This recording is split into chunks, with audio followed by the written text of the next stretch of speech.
Continuamos con nuestro tema de la liturgia en el Apocalipsis. Sabemos que los cristianos de esa comunidad tenían que resistir a toda la seducción de un imperio depredador, un imperio sanguinario y malvado que oprimía a todos los que estaban bajo su dominio. Para resistir en medio de esas circunstancias tan adversas, el Apocalipsis propone y anima a su comunidad a través de la liturgia, a través de las celebraciones. Celebraciones entonces destinadas a sostener y a animar a los cristianos, animarlos y a sostenerlos en la resistencia frente a ese mundo adverso. Hemos visto que en el Apocalipsis hay varias celebraciones cultuales. Era el punto 1. Entre esas celebraciones encontramos, punto 2, muchos himnos y cánticos. En el punto 3 veíamos que también en el Apocalipsis hay celebraciones sacramentales. Y entramos entonces a este tema.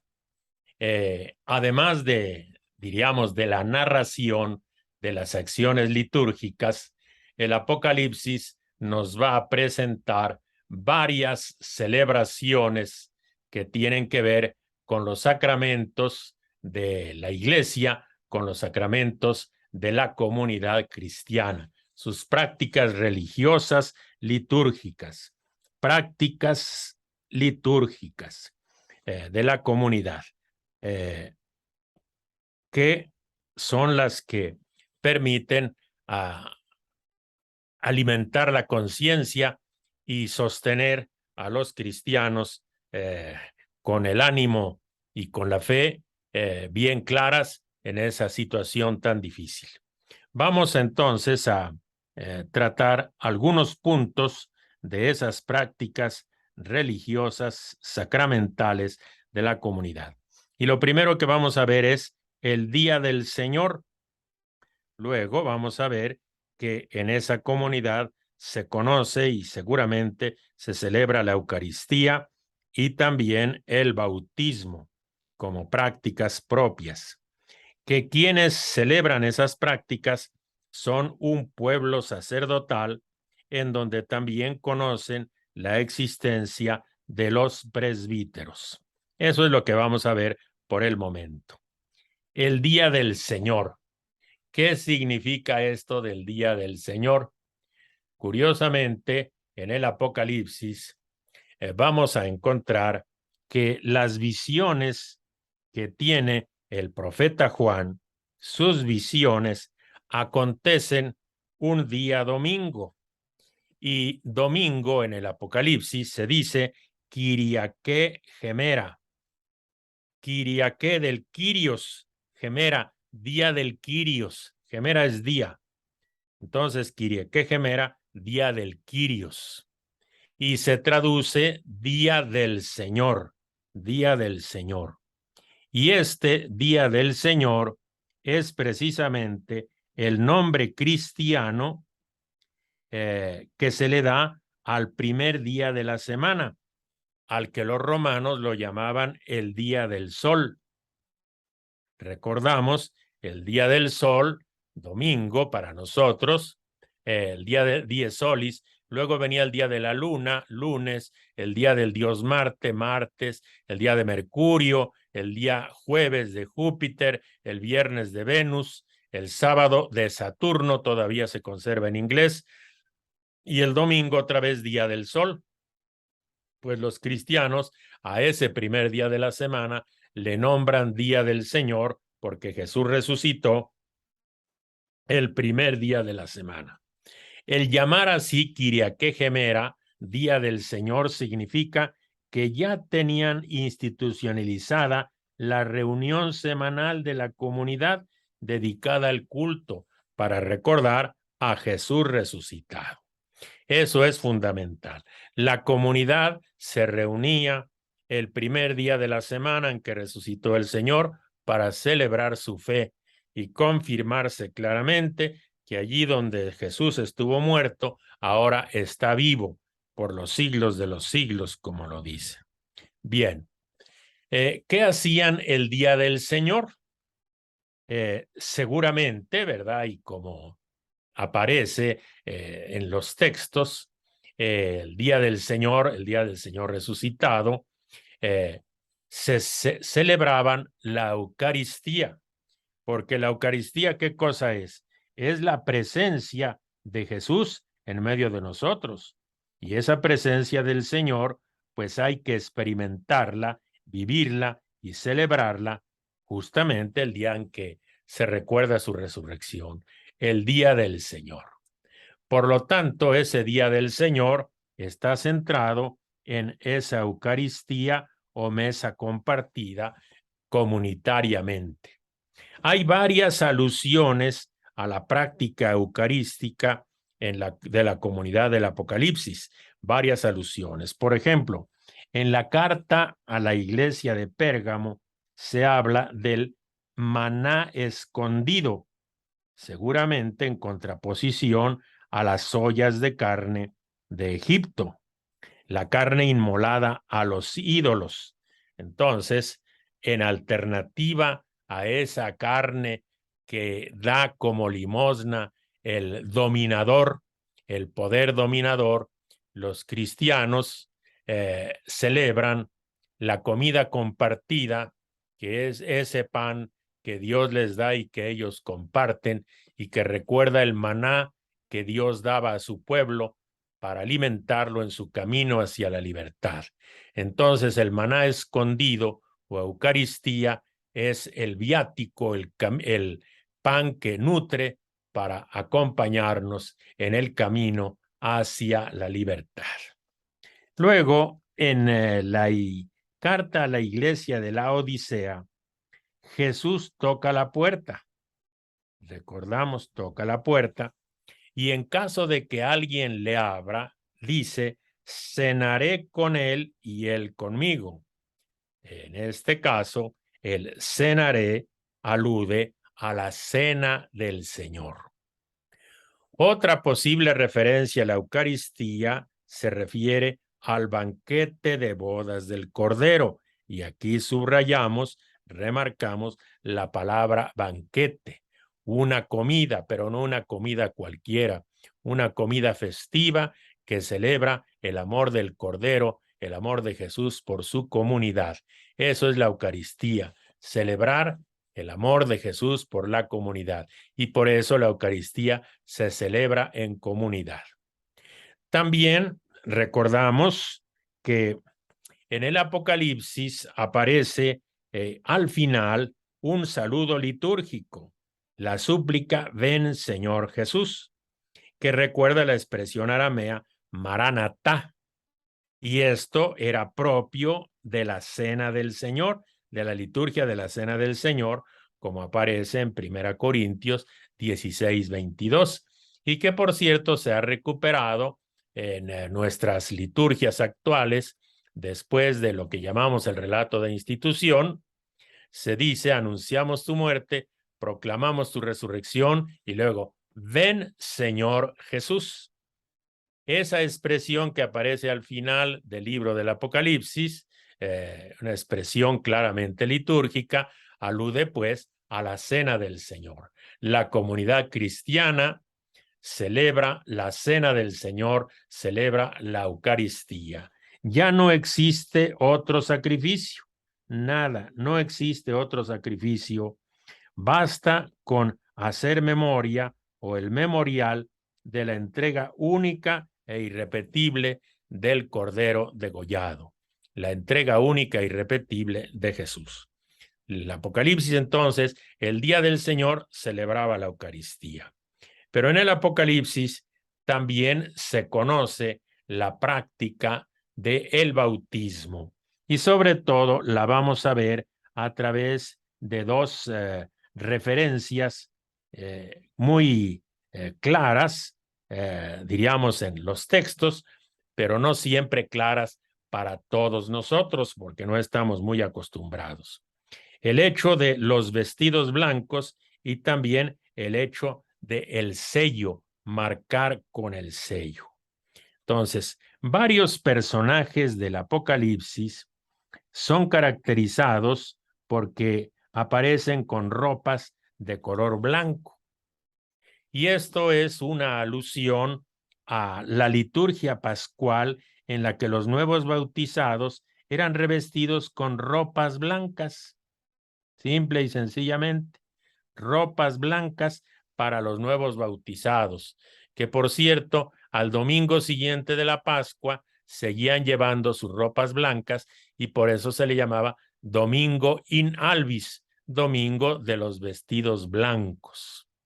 Entonces, los bautizados y las personas que aparecen con vestidos blancos, obviamente hacen referencia a ese sacramento ya conocido en la comunidad. Por eso, en varios otros pasajes se habla de que los salvados han lavado sus vestiduras y las han blanqueado con la sangre del Cordero. Entonces se han sumergido en el bautismo, ¿verdad? Y las vestiduras que eran, diríamos, vestiduras manchadas por sus propios pecados, por sus propias inautenticidades, eso quedó lavado.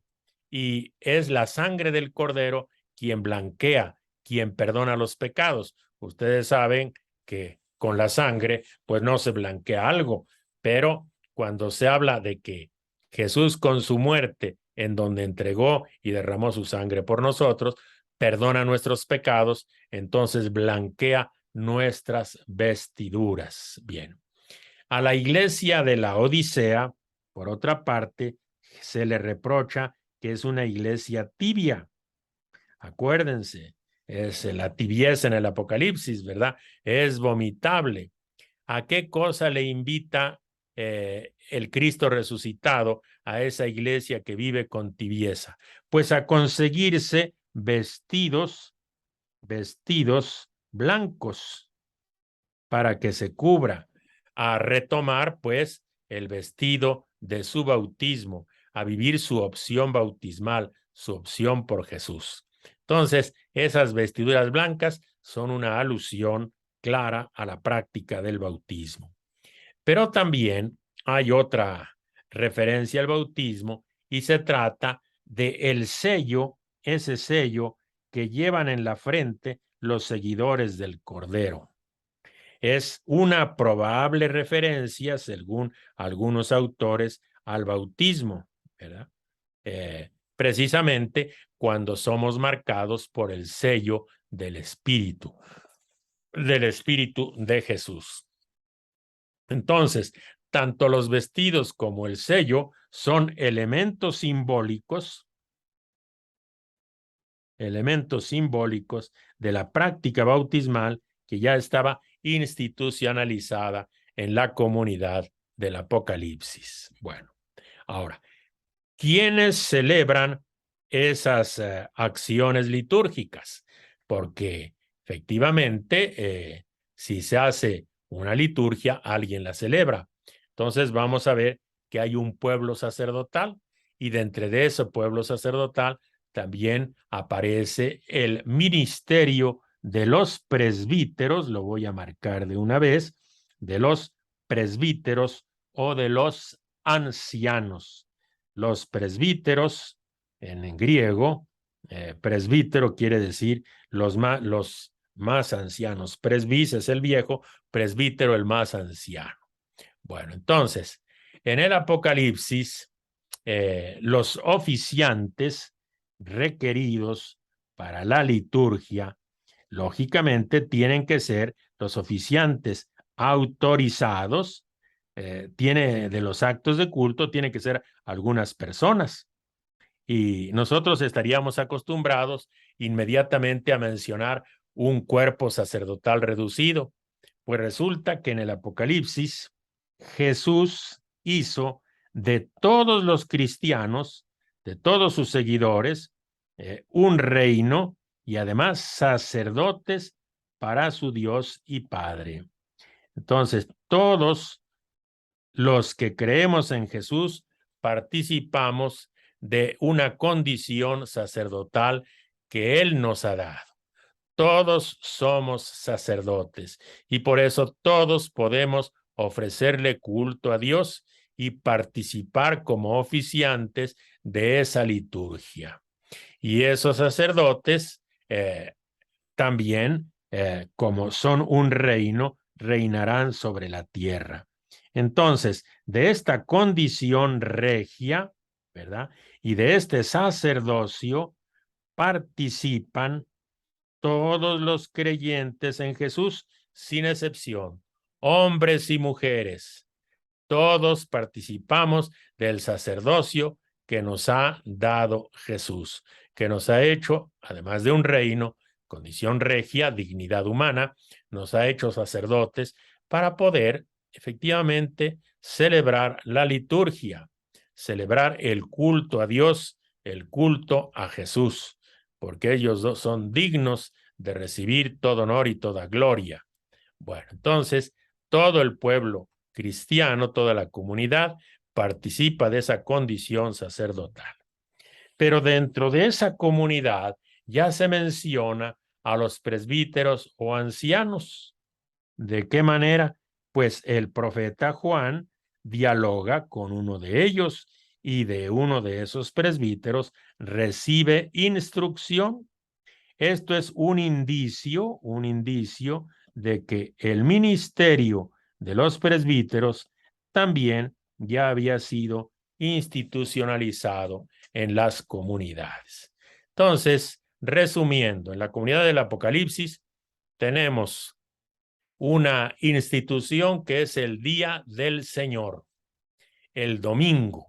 Curiosamente, en el Nuevo Testamento, el único lugar donde aparece la palabra Día del Señor es en Apocalipsis capítulo 1, versículo 10, la expresión Kyriake Gemera. Ya era una institución, una forma ordinaria de reunirse la comunidad el primer día de la semana, que llamaban el Día del Señor. Y se le cambió entonces el nombre al Día del Sol y se le puso Día del Señor, por eso nosotros lo llamamos domingo. El domingo celebraban la Eucaristía, conocían la Eucaristía. Y otra práctica sacramental que celebraban, litúrgica, que celebraban el Apocalipsis, es el bautismo. Y quienes lo celebran con, diríamos, la debida autorización, es toda la comunidad, que son pueblo sacerdotal. Y en ese pueblo sacerdotal también ya se conoce la existencia de un ministerio que es el ministerio de los presbíteros, seguramente ya institucionalizado. Ahora, ¿para qué esas celebraciones? ¿Qué sentido tienen esas celebraciones? Entonces, nosotros tenemos que decir que esas celebraciones son liturgias de resistencia,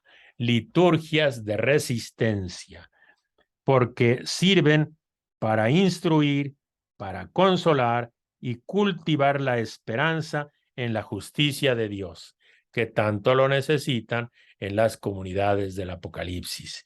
Y así es como la comunidad vive en resistencia espiritual frente a las seducciones socio-religiosas y culturales del imperio.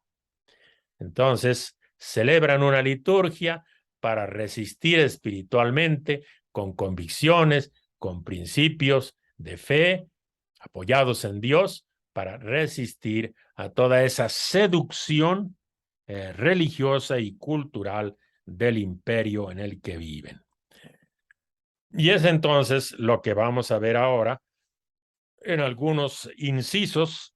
En primer lugar, vamos a señalar que se va a producir una especie de guerra de ritos. Luego, vamos a ver que el culto imperial era manipulador de la religión. Vamos a ver en el inciso C que frente a esa manipulación hay que resistirle en lo espiritual y en lo litúrgico. Y por eso la liturgia cristiana, la liturgia de los cristianos, es una liturgia liberadora. Comenzamos entonces con el punto inciso A, punto número 1, inciso A, una guerra de ritos, ¿verdad? Sabemos que el imperio tenía sus mitos, recordamos aquellos mitos del imperio, el mito del imperium como tal, la victoria, la lealtad, la fidelidad, el mito de la Roma eterna, ¿verdad? Esos mitos que tenía el imperio, los recitaban y los trataban de inculcarlos a la gente a través de sus ritos. El imperio tenía ritos, ¿sí? Y allí en esos mitos se cuentan los mitos imperiales. Ahí se celebran los mitos imperiales, en esas celebraciones cívico-religiosas. Recordamos que ese era el papel de la segunda bestia. Ella, la segunda bestia, se encarga de que la tierra y sus habitantes adoren a la primera bestia. Así lo ve el Apocalipsis. Hay una primera bestia que es, diríamos, la personificación del imperio, y hay una segunda bestia, la bestia que sale de la tierra, y esa bestia se encarga de que la tierra y sus habitantes adoren a la primera bestia. ¿Y de qué manera? Que hagan una imagen en honor de la bestia. Y entonces, algunas iglesias, viendo pues la solemnidad y la grandiosidad con que se celebraba las fiestas en honor a la diosa Roma, en honor a los Césares, pues lógicamente en algunas iglesias se sentían un tanto seducidas por ese esplendor, por esa magnificencia del culto imperial. Y también en algunas iglesias eran, al ver los cristianos, las comunidades, muchas veces cuando no participaban en esos cultos, pues eran reprimidos por resistirse a participar.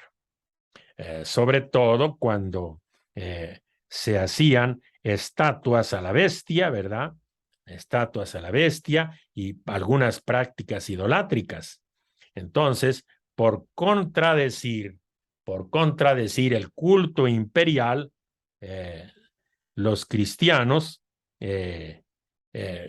tienen que, diríamos, manifestar sus convicciones y tienen que señalar que ellos no aceptan ese culto imperial y lo contradicen diciendo que solo Dios es digno de recibir alabanza, honor y gloria. Solo Dios. El ángel intérprete le va a decir a Juan, porque Juan quiere en algún momento inclinarse frente al angelito, el ángel intérprete le dice bien claramente, solo a Dios tienes que adorar. Es convicción, pues, que el Apocalipsis quiere inculcar. Si el imperio le da culto a la diosa Roma o a los Césares, en el Apocalipsis solo a Dios tienes que adorar y a nadie más. Entonces, estas convicciones crean un ambiente de guerra de ritos. Por un lado están los ritos del imperio, con su manifestación cívico-religiosa grandiosa y exhibicionista, y por otro lado están los ritos propios de las iglesias, en donde solamente se adora a Dios y solamente se adora al Cordero, convicción propia de la comunidad. A los ritos del imperio, el Apocalipsis opone los ritos y las liturgias de la comunidad. Por otro lado, también es necesario cobrar conciencia que el culto imperial manipulaba la religión. El imperio romano, y casi todos los imperios a lo largo de la historia, nunca se presentan antirreligiosos y menos ateos. Roma de ninguna manera es contraria a la religión, nunca es atea. Siempre se presentan con una fachada de mucha religiosidad. Siempre se invoca a la divinidad, divinidad que cambia según el gusto y los intereses de las gentes, pero siempre se tiene muy en cuenta la divinidad. Pero con una característica, que mezclan y subordinan la religión a los intereses económicos y políticos del régimen. Entonces, las divinidades están en función del régimen. Hay una diosa, la diosa Victoria. ¡Qué bueno! La diosa Victoria, ¿de qué se encarga? Pues se encarga de darle la victoria al Imperio Romano, a Roma. Entonces, los dioses en función de los intereses económicos y políticos del imperio. Entonces, su aparato cultural, tienen un aparato cultural y tienen prácticas cultuales. ¿Qué cosa hace ese aparato cultural o cómo está constituido y organizado? Pues el aparato cultural del imperio pues tiene obviamente sus templos, sus imágenes, sus festivales, sus sacerdotes y los ayudantes de los sacerdotes. O sea, es un verdadero aparato cultural. Y además, en ese aparato cultural es el recipiente, ¿verdad?, de todas las prácticas cultuales. Y esas prácticas cultuales incluyen, obviamente, oraciones, ofrendas, sacrificios, procesiones, ceremonias, juegos, festivales, banquetes y otras reuniones, desfiles, etcétera, etcétera. Eran numerosísimas las prácticas cultuales, por eso eran tan seductoras. La diosa Roma y los emperadores, pues lógicamente, eran honrados con el ofrecimiento de sacrificios, con el ofrecimiento de incienso. Además, había comidas a las divinidades y a las figuras imperiales. Hay que señalar que el culto estatal, además de estar bien organizado, estaba monopolizado por los sacerdotes del imperio, ¿verdad? Por los sacerdotes de Roma, la clase sacerdotal. Y ellos son los que interpretan la voluntad de los dioses.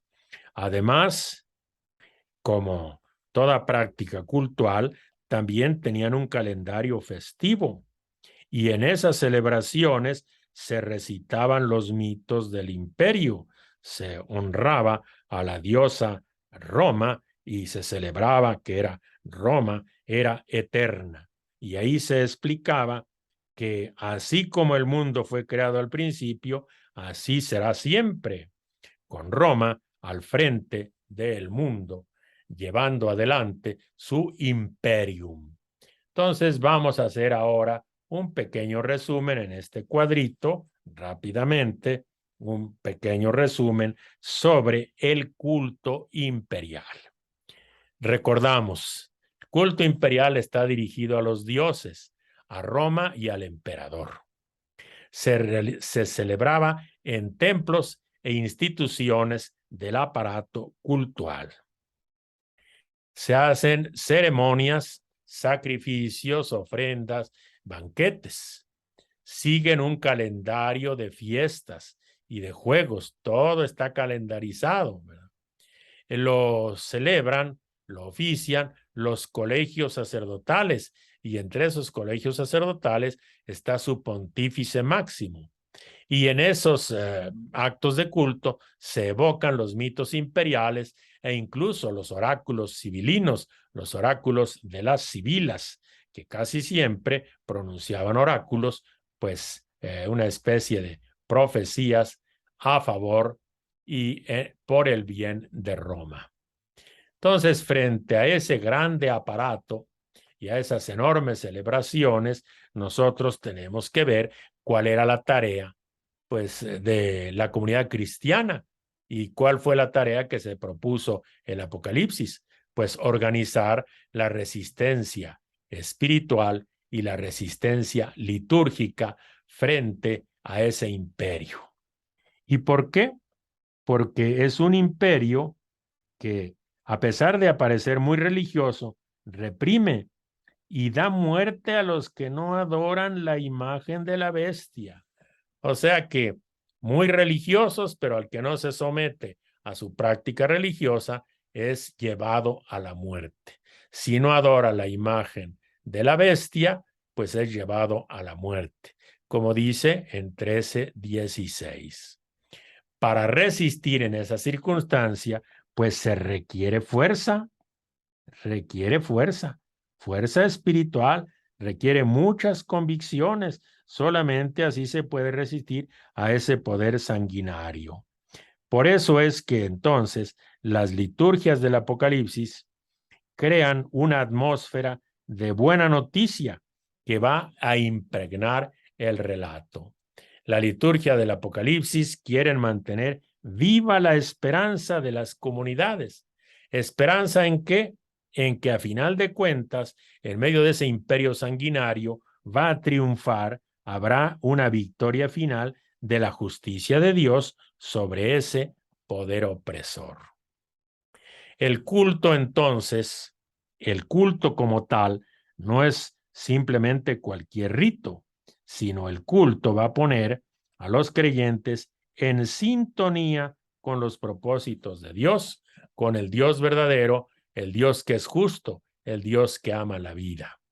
El culto alimenta el espíritu crítico. O sea, en el culto no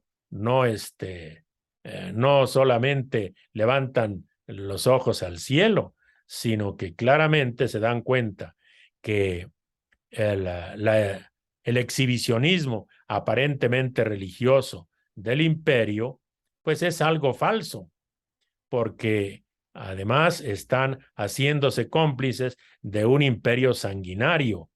Entonces hay que ser críticos de esa manera de vivir el espíritu religioso. Es una religiosidad manipulada que sirve para camuflar todos los crímenes del imperio. Entonces, el culto cristiano hace que los cristianos sean críticos, que disciernan con sabiduría espiritual frente a ese acoso continuo del imperio que los obliga a adorar la imagen de la bestia. Por lo tanto, la liturgia va a forjar, la liturgia cristiana forja una espiritualidad de resistencia, una espiritualidad que no se somete a la religiosidad del imperio, sino que le resiste. Y los cantos son importantes porque expresan la alegría y la utopía de los pobres que creen en el Dios verdadero, que creen en Jesús. Y por eso esas liturgias movilizan y fortalecen su fe, para que así puedan contrarrestar las acechanzas del imperio y para que no se dobleguen ante ese imperio y ante sus prácticas religiosas, ante sus falsas divinidades. Y solamente así le resisten, celebrando ¿a quién? Pues a Dios, el Señor de la historia. El verdadero Señor es Dios, es Jesús. Bueno, esto diríamos sobre la resistencia espiritual y la liturgia. Por lo tanto, una liturgia con este espíritu y celebrada de esa manera es una liturgia que decíamos resulta liberadora. Si nosotros vemos la liturgia romana, multiplica sus ritos y ahí relata sus mitos. El culto cristiano celebra la salvación y celebra la salvación narrando las gestas liberadoras de Dios, recordando cómo Dios ha liberado a sus hijos en la historia, desde la salida de Egipto. Y después, sobre todo, se recuerda lo que Jesús hizo en su práctica mesiánica de curación, de liberación, de salvación, de tantos sufrimientos y penalidades de aquellas gentes que andaban como ovejas sin pastor, y Jesús con su práctica mesiánica les da de comer cuando tienen hambre, los cura cuando están enfermos, los limpia cuando están leprosos, etcétera, etcétera. Se recuerdan las gestas liberadoras de Dios del Antiguo Testamento y también la práctica mesiánica de Jesús, que es igualmente liberadora. En estas liturgias hay algo que tenemos que recordar otra vez. En estas liturgias no existe una clase sacerdotal, no existe una clase de sacerdotes. ¿Cuál es la razón? Que todo el pueblo es sacerdotal por obra de Jesús. Él nos hizo un reino y sacerdotes para Dios su Padre. Ya lo vimos. Ahora, en estas liturgias tampoco hay sacrificios como en el culto de la religiosidad, de las prácticas religiosas romanas. Tampoco hay sacrificios. Realmente lo que se ofrece es al mismo Jesús en su ofrenda única e irrepetible, la entrega de su vida en la cruz, como ofrecimiento al Padre. Este culto, más que el culto cristiano, más que pedir ritos, pide compromisos de resistir al imperio y de transformar la sociedad. ¿De qué manera lo van a transformar? Pues mediante el amor fraterno, mediante la mesa compartida y mediante el servicio a los hermanos. Esa es la forma como habrán de vivir y adorar a Dios los cristianos. Amándose como hermanos, compartiendo la mesa y sirviéndose como hermanos, tal como aparece en 3:19. Y de esta forma, la liturgia cristiana mantiene vivo el proyecto del reinado de Dios. El reinado de Dios es lo que Dios ha querido para sus hijas y sus hijos en este mundo donde queremos que se haga su voluntad aquí en la tierra. Y entonces en la liturgia se mantiene vivo ese proyecto. Por eso es una liturgia concientizadora que descalifica el culto ilusorio y falso a las divinidades y a las figuras imperiales. Aquí hay que recordar que esas figuras pretendían ser los dueños del mundo, Roma dueña del mundo, el César el jefe del mundo. Pues bien, el mundo no les pertenece. Ellos no dirigen la historia porque ellos no dan salvación, solamente conquistan y matan.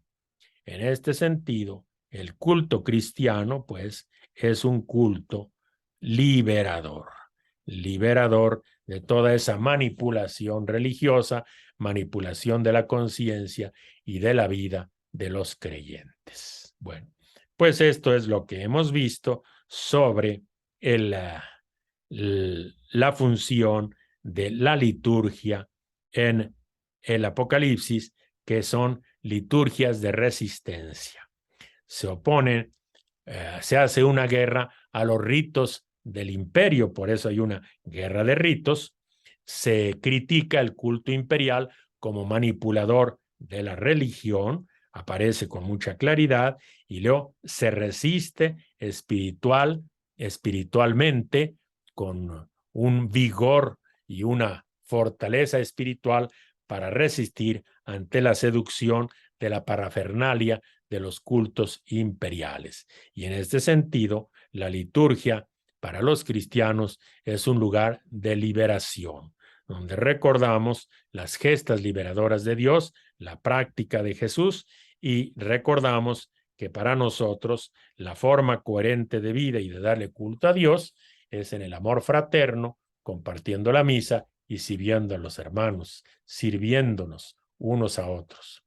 Y así se mantiene vivo el proyecto del reinado de Dios. Bueno, ahora vamos a hacer un breve repaso de este capitulito que para nosotros es el capítulo 21 de mi libro, y vamos a recoger algunas ideas básicas que nos ayuden a recordar algunos elementos fundamentales. Primero, uno, el Apocalipsis alienta la liturgia eclesial para resistir a los cultos imperiales. Creemos que efectivamente eso es cierto. Dos, el culto del Apocalipsis exalta a Cristo por encima de los reyes y de los emperadores, pues claramente Cristo Jesús, es Rey de Reyes y Señor de Señores. Punto 3. El Apocalipsis inicia y termina con un clima de gozo y de bienaventuranza.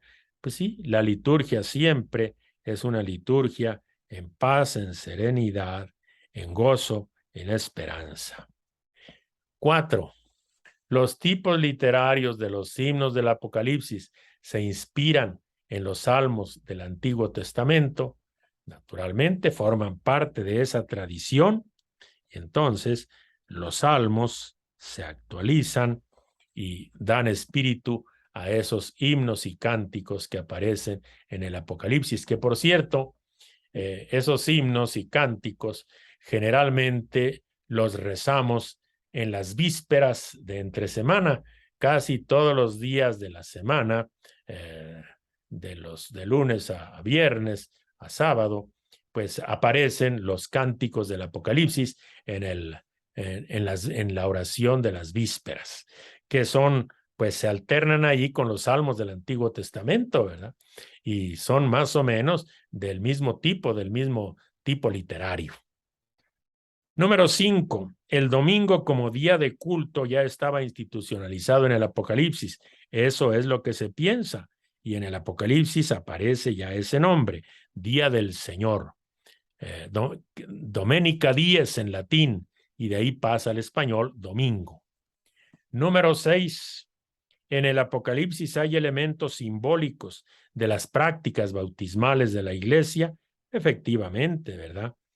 Hay varias cosas, sobre todo los símbolos de esas prácticas bautismales, que son el sello, la marca, y también las ropas blancas. Vamos a ponerle una letra B. A ver, aquí ponemos letra B. Número 7. El Imperio Romano y su aparato de culto eran ateos y antirreligiosos. No, pues esto es falso. El Imperio Romano era muy religioso. Está muy lejos de ser ateo y por eso tiene un grande aparato de culto y todo un colegio de sacerdotes, ¿verdad?, que recordaban los mitos del imperio. Número 8. El culto del Apocalipsis narra las gestas liberadoras de Dios y de Jesús en la historia, pues eso es lo que hacía el culto en aquella época y es lo que seguimos haciendo en nuestras liturgias. Nosotros, cuando vamos a celebrar la liturgia, sobre todo la Eucaristía, ¿qué cosa hacemos? Escuchamos las lecturas, los relatos, dos del Antiguo Testamento, primera lectura y el Salmo, y dos del Nuevo Testamento, sobre todo el Santo Evangelio. En el Antiguo Testamento, gestas liberadoras de Dios, y en el Nuevo Testamento, Dios que nos sigue salvando por medio de Jesús, las acciones salvadoras de Jesús. Entonces, así es como se celebra el culto cristiano. Bien. Hemos concluido entonces este apartado y estos dos capítulos muy relacionados, donde el mensaje del Apocalipsis invita a los cristianos. Vamos al índice, ¿verdad? Vamos a ver el índice. Estamos aquí. Tema 19, según el capítulo de mi libro, y tema 21.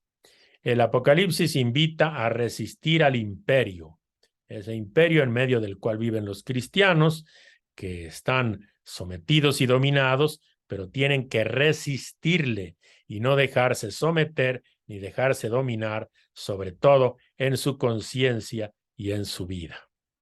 Y para resistir es necesario celebrar, para mantener vivo el espíritu, para animarse, para cultivar esas convicciones, esa fe y esa esperanza en que Dios es el que dirige la historia. Resistir al imperio se hace celebrando la fe en el Dios vivo, celebrando a nuestro Señor Jesucristo, Rey de Reyes y Señor de Señores. Bueno, pues ahora vamos a ver otro tema que a mí me parece importante. Está marcado con el número 24 y está en la página número 29. Vamos a la página número 29. Un tema que es bueno tener presente porque a veces nosotros decimos que no le entendemos al Apocalipsis y la razón es bien clara. Conocemos poco la tradición bíblica, hemos leído poco el Antiguo Testamento y entonces no entendemos algunas cosas del Apocalipsis. Y aquí tenemos que señalar que en el Apocalipsis hay muchas alusiones al Antiguo Testamento. O sea, el Antiguo Testamento está muy presente en el Apocalipsis a través de las alusiones que se hacen a él.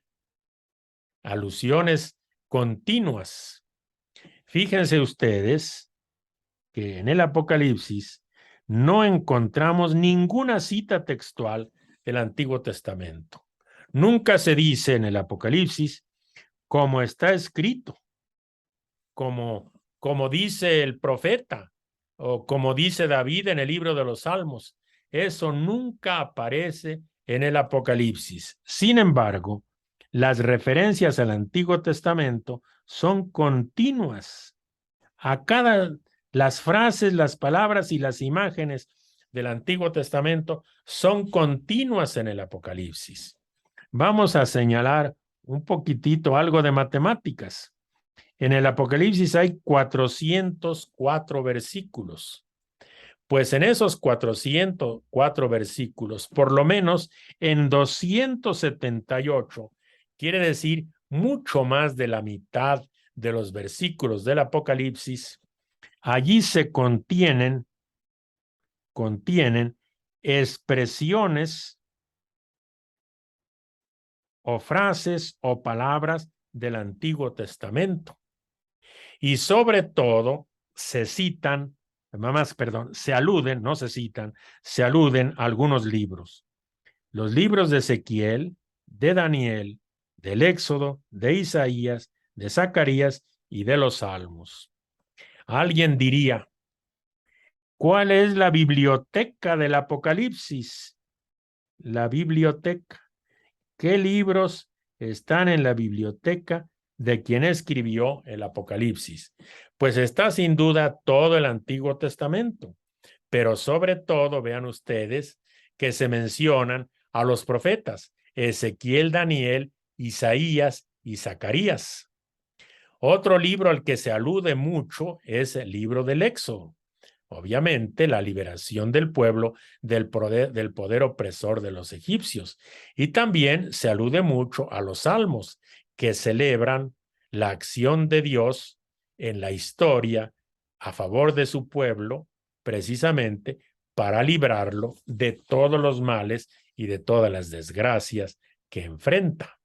Entonces, esta es la biblioteca del Apocalipsis. Se menciona, se alude, no se cita textualmente, pero se alude y hay muchas expresiones, muchas frases, muchas palabras, muchos símbolos del Antiguo Testamento. Vamos a ver, por ejemplo, vamos a poner dos ejemplos. Un ejemplo es el que nos llama mucho la atención generalmente la cuestión de las plagas de Egipto. Las plagas de Egipto. Y otro ejemplo es la descripción del mundo nuevo, la descripción de esa realidad nueva que Dios quiere construir para sus hijos. Entonces, vamos a ver el ejemplo de la alusión al Antiguo Testamento en las plagas de Egipto. Esas plagas, como recordamos, eran medidas de fuerza contra el opresor, y a través de esas plagas se abre el camino hacia la libertad. Pues bien, esas plagas son las que en el Apocalipsis sirven para describir las calamidades que Dios envía para hacer un juicio, ¿verdad? A través de las trompetas y de las copas, un juicio contra los opresores imperiales que están experimentando los cristianos de la comunidad del Apocalipsis. Entonces, todos los motivos que aparecen en las plagas de Egipto reaparecen en las trompetas y en las copas. Entonces, las calamidades que se narran en las trompetas y en las copas que tanto impresionan a mucha gente, pues no es más que retomar las calamidades de las plagas de Egipto. Y así encontramos su pleno sentido, medidas de fuerza que utiliza Dios para liberar a su pueblo. Y entonces las calamidades de las trompetas y de las copas no es para asustar a la gente, sino son las formas simbólicas, literarias, para comunicar un mensaje de que Dios se empeña en liberar a su pueblo de quienes ahora les oprimen y les maltratan. Dios lo hace con medidas de fuerza. Aquí se dice ver esquema más adelante, lo veremos un poquitito después, esos esquemas de las calamidades, un poquitito más adelante. Pero por el momento vamos a ver otra forma como está presente el Antiguo Testamento en el Apocalipsis, y es precisamente en las imágenes del mundo nuevo. El Apocalipsis nos va a hablar de un mundo nuevo, cielos nuevos y tierra nueva que Dios crea. Y vamos a ver cómo esas imágenes que el Apocalipsis retoma o nos presenta no son absolutamente una creación completa y total de quien escribió este libro. Es algo que está tomado precisamente inspirado más que tomado del Antiguo Testamento. Y ahí vamos a ver entonces cómo ese mundo nuevo lo describieron, ya lo soñaron, lo anticiparon los profetas del Antiguo Testamento, y cómo el Apocalipsis retoma esas imágenes. Bien, vemos un poquitito el símbolo, en primer lugar, de la Jerusalén nueva en Apocalipsis 21:2. Pues bien, la restauración del pueblo lo maneja Sofonías y Amós. La Jerusalén nueva, las 12 puertas, las 12 tribus, se retoman de Te hablo después.